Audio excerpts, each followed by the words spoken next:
Joget-joget dulu sebelum didatangi Pak D. Oh, kerekam tuh, kerekam sampean, kerekam.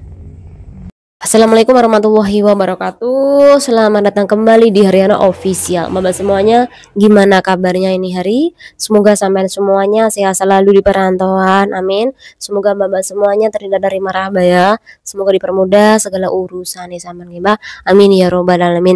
Doa terbaik buat sampean semuanya yang selalu mensupport channel iki. Muga-muga sampean sukses selalu di perantauan, berhasil selalu bawa rezeki yang barokah, bawa rezeki yang banyak dari perjuangan Anda di luar negeri. Amin, amin, amin, amin ya robbal alamin. Mbak-mbak semuanya, hari ini kita bakal membahas iki video. Jadi tepatnya mereaction video yang sempat viral 3 harian yang lalu. Kalau 3 harian yang lalu berarti video ini terjadi 25 Desember 2024. Jadi bertepatan dengan Christmas. Jadi Christmas kan banyak juga ya para PRT asing di negara Hong Kong libur. Jadi ketika libur maka seperti hari Minggu biasanya pasti mbak-mbak bakal memenuhi sepanjang jalan Mongkok, khususnya di jembatan yang konon disebut sebagai 1000 Bidadari. Kemudian Lapangan Victoria, OCB, kemudian juga Maifu.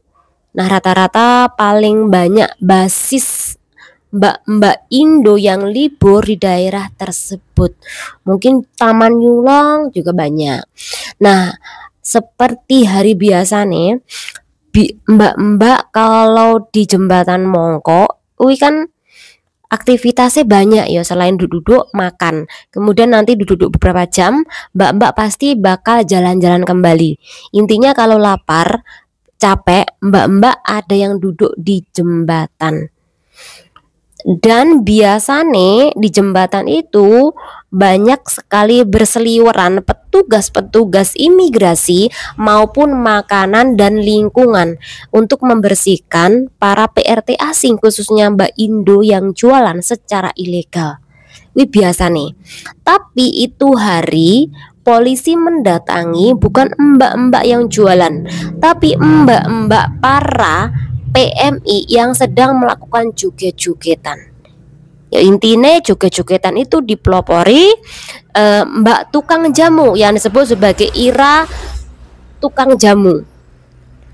Mbak Ira tidak asing di kalangan mbak-mbak semuanya, apalagi kalau udah lama banget kerja di negara Hong Kong pasti tahu Ira tukang jamu. Itu ciri khas Mbak Ira jualan jamu. Kalau nggak goyang kayaknya nggak asik. Karena salah satu daya tarik untuk pembeli yaitu Mbak Ira goyang dulu. Dan goyangan dia iki memang sudah sejak lama kan kawan. Jadi wajar kalau sudah sejak lama dia goyang dulu, baru nanti ditanggap mbak-mbak, kemudian nanti mbak-mbak beli jamu. Sampai saat ini juga seperti itu. Tanya sama sampean sendiri mbak, sampean kadang kala jualan jamu pasti bilangnya gini, Mbak Ira tak sawer gitu, aku mau beli jamu sampean, tapi dengan syarat sampean harus goyang dulu. Kemudian Mbak Ira langsung nyetel musik, kemudian goyang. Bener nggak? Jadi tradisi itu akhirnya dari dulu sampai sekarang yaitu dipakai goyangan dulu baru jualan jamu. Wis menjadi ciri khas. Kalau coba Mbak Ira jualan jamu kuwi nggak goyang, tiba-tiba cuma teriak-teriak jamu, kita yang nontonnya tuh aneh, terus jadinya kita tuh males beli juga. Bener nggak? Jadi ketika ada kasus yang dimana Mbak Ira kuwi jualan jamu, kemudian disertai dengan goyangan, kemudian di situ juga membawa tip atau speaker sebagai penunjang dia untuk goyang. Alhasil mbak-mbak pada beli jamu dan kemudian mbak-mbak juga ikut goyang. Yang tadinya goyang satu orang Mbak Ira doang, kemudian banyak yang nonton, memvideo, tiba-tiba gerombolan mbak-mbak juga ikut goyang.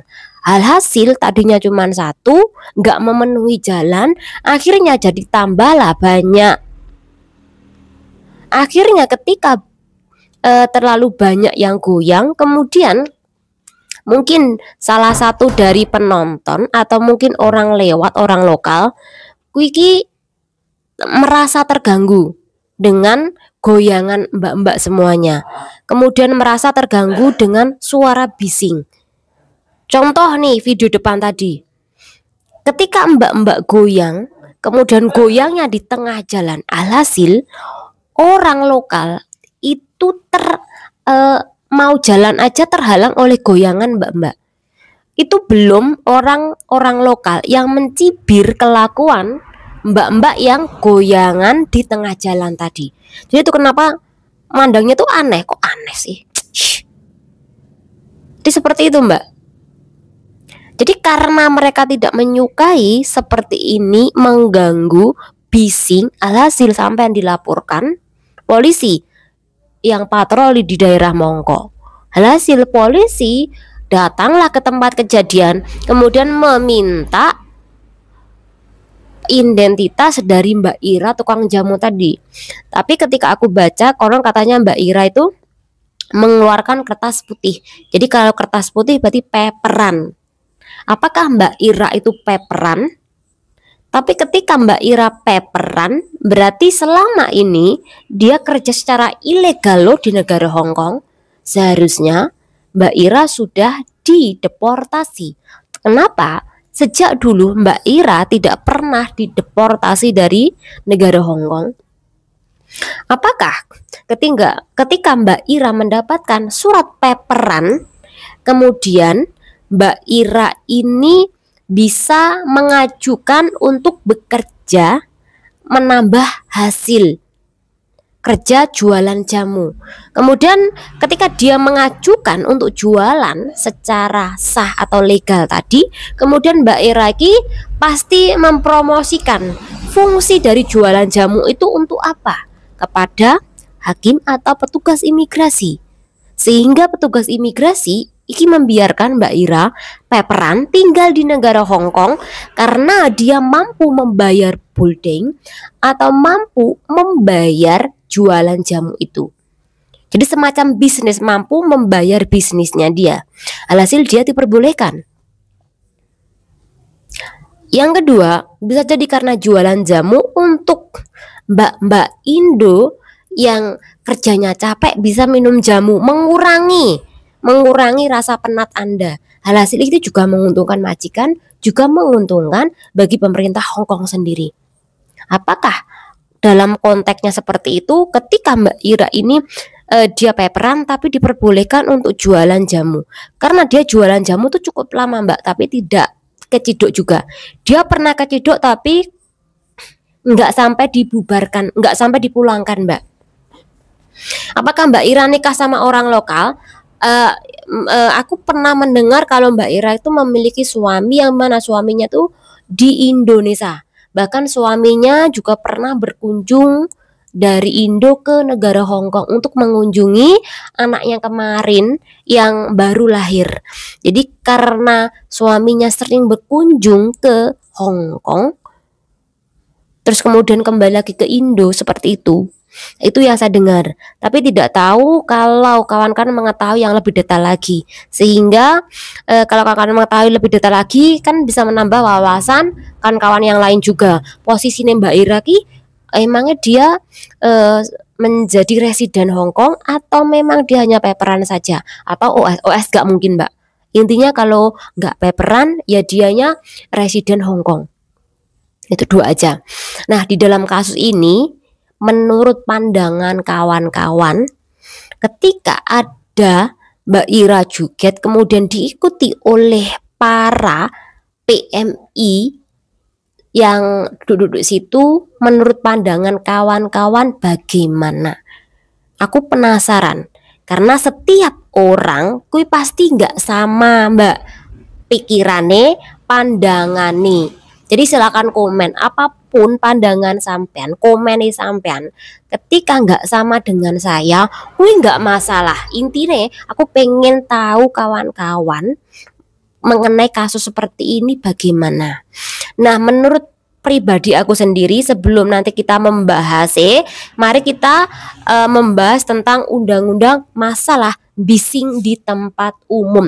Jadi silahkan disimak kan kawan, ketika kawan-kawan melakukan bising di tempat umum undang-undangnya bagaimana di negara Hong Kong. Lebih jelasnya ini kan kawan. Oke, berbising dengan menggunakan musik di tempat umum. Siapapun yang melakukan aktivitas menyetel musik di tempat umum, mencari hiburan, kemudian mengganggu orang lain, maka dia bisa dikenakan denda maksimal 5.000 sampai dengan tingkat 3. Jadi tingkat 3 kuis sebesar 10.000 dolar Hong Kong atau 20 juta. Dan bisa dipenjara selama 14 hari. Jika Anda sudah diperingatkan sekali, kemudian besoknya lagi Anda nyetel musik ini banter sambil joget-joget, kemudian Anda menghalangi pejalan kaki lainnya, kemudian Anda membuat bising orang lain, sampai kejedok lagi, secara otomatis sampai dituntut denda dan juga penjara, itu pasti. Karena Anda telah melakukan 2 kali pelanggaran yang sama. Dan iki undang-undangnya kan kawan. Nah, pengendalian kebisingan kui ada time-time tertentu kan kawan. Contoh, dari jam 11 malam sampai jam 7 pagi Anda tidak diperbolehkan nyetel musik keras-keras. Jadi di jam-jam tertentu. Lah Mbak Ira kan nyetelnya kan siang, pagi, sekitaran jam 11-an, jam 10-an. Kenapa kok dia diperingatkan, bahkan dimintai identitas oleh polisi yang patroli di daerah Mongkok? Jawabannya adalah Mbak Ira melakukan hal itu ketika kondisinya public holiday. Jadi larangan untuk menyetel musik selain di jam tertentu itu juga di hari tertentu kan kawan. Contoh yaitu pada hari libur umum atau public holiday. Jadi minggu sama public holiday sampai dilarang. Kenapa kok dilarang? Karena hari Minggu public holiday banyak majikan-majikan orang-orang lokal kuwi sedang istirahat. Jadi kalau sampean nyetel musik ketika mereka istirahat, secara otomatis sampai mengganggu tidure orang-orang di daerah tersebut. Jadi tidak hanya jam, tapi permasalahan hari pun kui juga dimasukkan di dalam pengendalian kebisingan. Mengeluarkan suara itu apa aja sih? Pertama, megapun seperti yang Mbak Ira pakai, kui tidak diperbolehkan. Kemudian alat instrumen, contoh piano atau wih nggak boleh Mbak. Kalau di jam 11 malam sampai jam 7 pagi. Kemudian Anda juga tidak diperbolehkan memiliki burung atau anjing yang gonggong hari-hari. Apalagi jam 11 malam lebih kita nggak gonggong, nggak mari-mari, itu juga tidak diperbolehkan loh Mbak, bisa dilaporkan. Jadi itu hal-hal yang dianggap Anda iki melakukan kebisingan. Jadi iki hati-hati buat mbak-mbak semuanya yang apabila suka goyang-goyang TikTok pakai pengeras suara. Contoh HP Anda sampai kasih salon nih, kemudian Anda joget-jogetan, kan keras nih salonnya, itu juga tidak boleh. Mungkin kalau Anda pakai HP doang, kuwi nggak masalah. Oke, menurut pandangan saya mengenai kasusnya Mbak Ira ini gimana sih? Oke gini. Jadi kan kawan, aku setuju ketika kawan-kawan kuwi ono kritik bahwa mereka nggak punya sopan santun. Memang benar. Nggak sopan santunnya adalah ketika mereka melakukan kegiatan jogetan di tengah jalan jembatan Mongkok, dan di situ banyak sekali mbak-mbak yang sedang duduk-duduk ditambah mbak-mbak yang sedang joget. Jadi ada 2 hal yang sebenarnya harus sampean ingat. Sampean di situ duduk, kui menghalangi orang jalan. Apalagi duduk sampean, kui sampai menutupi jalan untuk pejalan kaki, sehingga pejalan kaki mau kasih jalan segini. Ini pertama. Ditambah lagi di depannya sampean ada orang joget-joget, sehingga ketambahan ketutup lagi jalannya karena orang joget tadi. Jadi antara orang duduk sama orang joget-joget kuwi sebenarnya 11-12. Karena pasti menghalangi jalan, kecuali kalau Anda kuwi duduk-duduknya agak menepi. Tapi kalau terlalu banyak menambah-nambahin tempat, maju, akhirnya ketutup, ketambahan orang joget-joget. Dan ketika Anda joget-joget, selain Anda membuat orang lokal yang berada di situ bising dengan suara Anda juga menghalangi pejalan kaki. Jadi orang pejalan kaki mau lewat, dia tuh harus gini, tutupi kupingnya gini, kadang sampai gini. Orang stres di rumah, stres kerjaan, kemudian pengen keluar, ditambah stres karena musiknya jedak jeduk. Di dalam kasus ini mbak-mbak juga harus ibaratnya adalah harus menyadarkan pada diri sampean sendiri bahwa kita di Hong Kong, kita numpang di sini, kita bukan warga Hong Kong yang harus seenaknya melakukan aktivitas di tengah jalan. Tapi kan kawan semuanya, tanpa kita menyadari kenapa mbak-mbak melakukan joget-jogetan di waktu libur. Apakah di antara mereka kui memiliki permasalahan hidup sehingga ketika joget-jogetan kui bisa menuntaskan permasalahan hidupnya dia, kemudian mengurangi stresan dia ketika bekerja di tempat majikan, ketika dia pusing dengan kondisi rumah tangganya. Nah, kita kan nggak tahu toh mbak, ketika mereka tuh berfoya-foya, ketika mereka tuh senang-senang, joget-joget, minum-minum, apakah mungkin mereka tuh memiliki permasalahan hidup sehingga ada orang yang joget satu orang aja, akhirnya dia tuh aku pengen joget juga nih karena aku tuh kemarin ono masalah sama pacarku, ortuku, suamiku, atau bahkan majikanku, sehingga dia ikut joget-joget untuk melampiaskan kesedihan dia.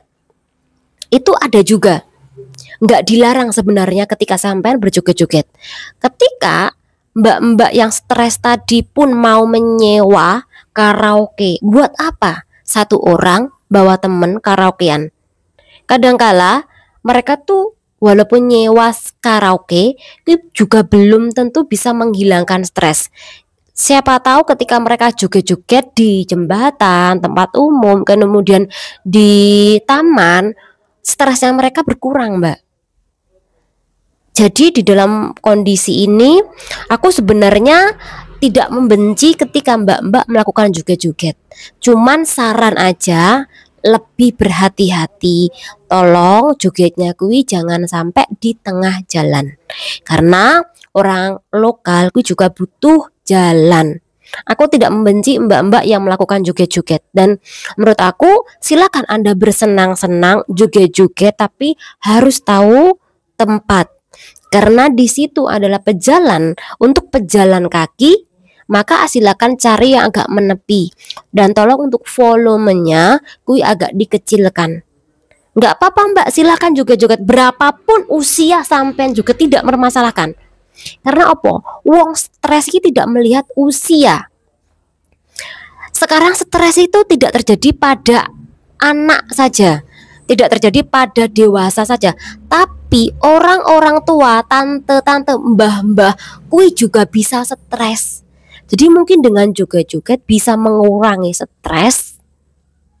Ya silakan joget. Dan itu siapa tahu mbak, stresnya bisa berkurang.